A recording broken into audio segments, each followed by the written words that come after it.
Welcome to Democracy Now!, democracynow.org, the War and Peace Report. I'm Amy Goodman. President Obama's vetoed a Republican bill approving the Keystone XL tar sands oil pipeline. Obama says the measure unwisely bypasses a State Department review that will determine whether the project is in the national interest. White House Press Secretary Josh Earnest said the veto should not be seen as a judgment on the pipeline's merits. It circumvents a long-standing administrative process for evaluating whether or not infrastructure projects like this are in the best interest of the country. It does not represent a specific position on the pipeline itself. It just merely says that the benefits and consequences of building that pipeline should be thoroughly evaluated by experts and through this administrative process that has existed for decades. The rejection of Keystone marks the third veto of Obama's 6 years in office. Senate Republicans say they'll try to override Obama's veto, but they don't appear to have enough votes. We'll have more on this story later in the broadcast. The Department of Homeland Security's inched closer to a partial shutdown amidst a congressional stalemate over immigration. Senate Majority Leader Mitch McConnell has agreed to allow a vote on a clean bill to fund DHS after Democrats rejected 4 Republican bids to tie the funding to a repeal of Obama's executive actions on immigration. But Senate Democrats want reassurance the House would pass the clean bill. Last month, the House passed a DHS funding bill that would have effectively reversed both Obama's recent plan to spare millions of immigrants from deportation and his 2012 policy allowing so-called dreamers brought to the U.S. as children to remain here. If DHS runs out of money Friday, many Republican-backed policies would halt, including the employee screening system E-Verify and efforts to further militarize the border.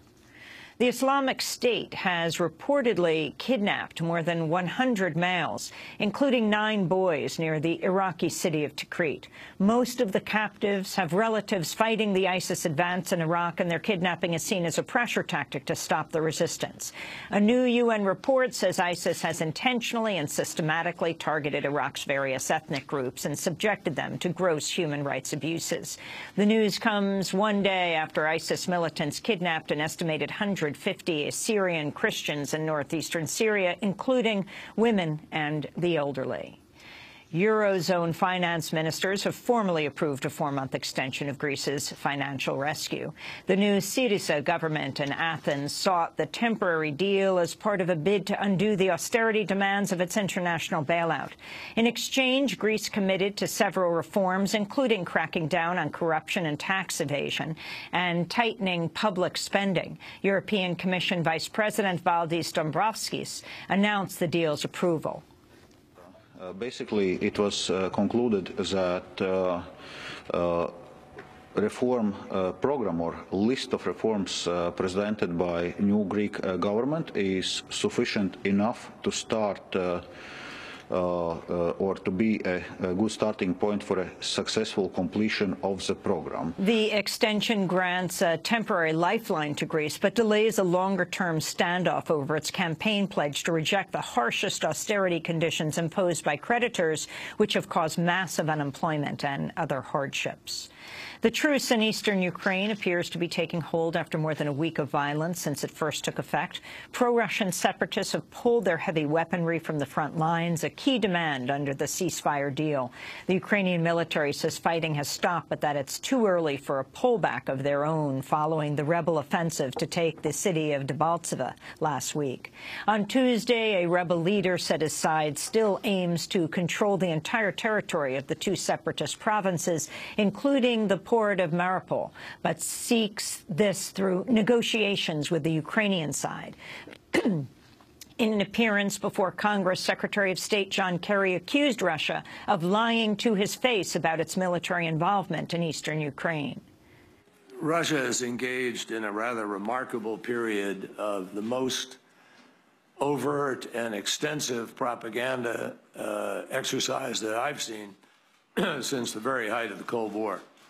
And they have been persisting in their misrepresentations, lies, whatever you want to call them, about their activities there to my face, to the face of others, on many different occasions. Top administration officials continue to criticize Israeli Prime Minister Benjamin Netanyahu for an upcoming visit to the U.S. that seeks to undermine a nuclear deal with Iran. Speaking to PBS, White House National Security Advisor Susan Rice said Netanyahu's planned visit and speech to Congress has, quote, injected a degree of partisanship, which is not only unfortunate, I think it's destructive of the fabric of the relationship, she said.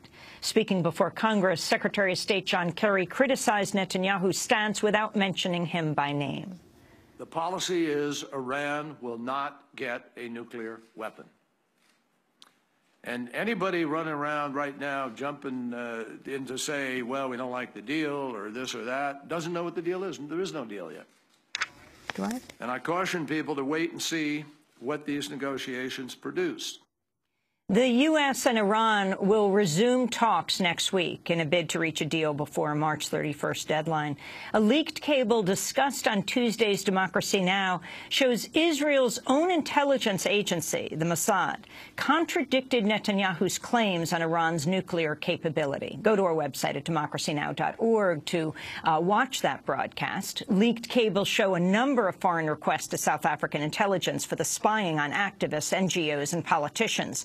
According to Al Jazeera, one document shows South Korea sought out a specific security assessment of Greenpeace director Kumi Naidoo, a South African citizen. Naidoo called the disclosure chilling. Sadly, the assumption that we make, especially after the Edward Snowden leaks and the WikiLeaks information came out, that in fact we are heavily monitored and are being under constant surveillance. But it's one thing sort of assuming that it's happening. It's a little more numbing and chilling to have it confirmed as you are doing right now. The disclosure is among scores contained in cables leaked to Al Jazeera by a South African intelligence source. We'll speak to Kumi Naidoo in South Africa later in the broadcast.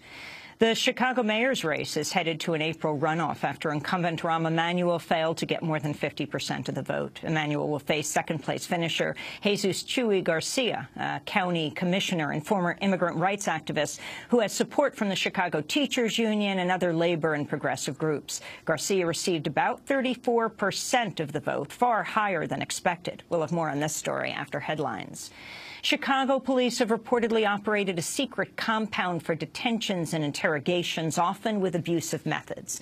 According to The Guardian, prisoners as young as 15 years old have been taken to a nondescript warehouse known as Homeland Square. Some are calling it the domestic equivalent of a CIA black site overseas. Prisoners were denied access to their attorneys, beaten, held for up to 24 hours without any official record of their detention. Brian Jacob Church, who was arrested during the Chicago 2012 anti-NATO protests, said he was shackled to a bench for 17 hours without being read his Miranda rights. When they first arrested us, they took us to this building. We were never booked or we were never processed. I was in Homeland Square for about 17 hours, handcuffed to a bench before I was actually finally allowed to see an attorney. At least one victim was found unresponsive in an interrogation room and later pronounced dead. The Guardian says the prisoners brought to the home on site, quote, are most often poor, black, and brown. Two former senior officials in the Justice Department's Civil Rights Division have called on their colleagues to launch a probe.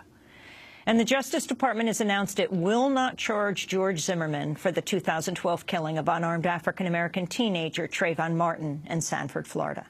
Trayvon was walking home from a convenience store carrying candy and juice when Zimmerman followed him, claiming he looked suspicious.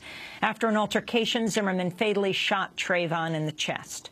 Zimmerman's acquittal galvanized the country on issues of race and bias in the criminal justice system.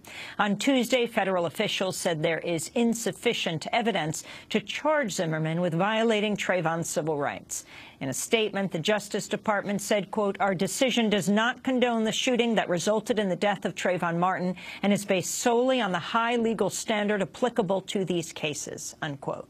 Thursday marks the third anniversary of Trayvon Martin's death. And those are some of the headlines. This is Democracy Now!, democracynow.org, the War and Peace Report. I'm Amy Goodman. And I'm Juan Gonzalez. Welcome to all of our listeners and viewers around the country and around the world.